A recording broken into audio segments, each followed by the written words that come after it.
Hello everyone, কেমন আছেন সবাই? চলে আসলাম আপনাদের মাঝে আবার নতুন একটি ভিডিও নিয়ে। সো গাইস, আজকে যে বিষয়টা সম্পর্কে কথা হলো সেটা হচ্ছে, আপনারা আমার আগের একটি ভিডিওতে দেখেছিলেন যে আমি বর্তমান সরকারের উপদেষ্টা নাহিদের বাবার সম্পর্কে একটি ভিডিও দিয়েছিলাম। সেখানে তিনি একটি মেয়ের সাথে অনৈতিক কাজ, জোরপূর্বক অনৈতিক কাজ করার সময় লিফটের ভিতরে ধরা পড়েছিলেন। সেই তার বাবার অপকর্ম সম্পর্কে এবার উপদেষ্টা নাহিদ নিজেই মুখ্য বদরুল ইসলাম, তিনি পেশায় একজন শিক্ষক। শিক্ষকতার মতো মহান এই পেশায় থেকে তাকে দেখা যাচ্ছে ভয়ঙ্কর এক অপরাধ সংঘটিত করতে।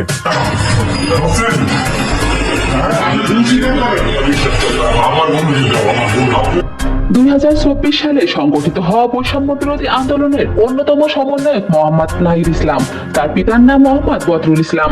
তিনি পেশায় একজন শিক্ষক। শিক্ষকতার মতো মহান পেশায় থেকে তাকে দেখা যাচ্ছে ভয়ঙ্কর এক অপরাধে সংগঠিত করতে। তার এই শিক্ষা প্রতিষ্ঠানের এক ছাত্রীকে লিফটের মতো একা পেয়ে চাপটে ধরে চুমু খেয়ে অনৈতিক কাজ করতে। চলুন আমরা ভিডিওটি দেখে নিই।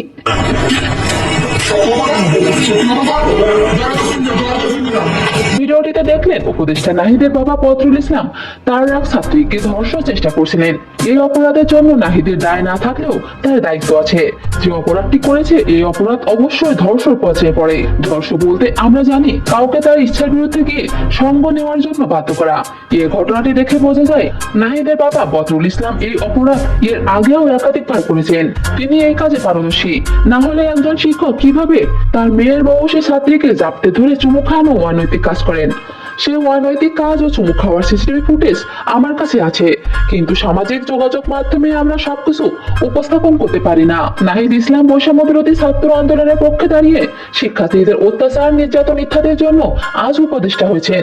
এখন প্রশ্ন উঠেছে, তিনি তার বাবার বিচার করবেন কিনা?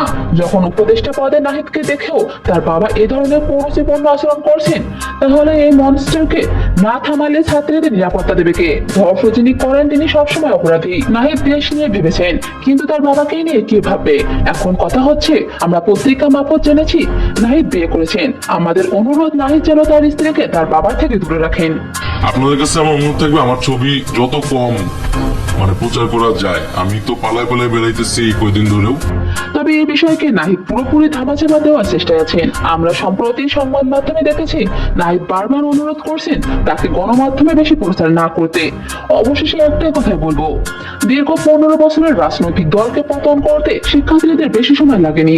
এক্ষেত্রে যদি নাহিদ তার বাবার বিচার না করেন, তাহলে তাকেও পতন করার কোনো ব্যাপার না শিক্ষার্থীদের কাছে।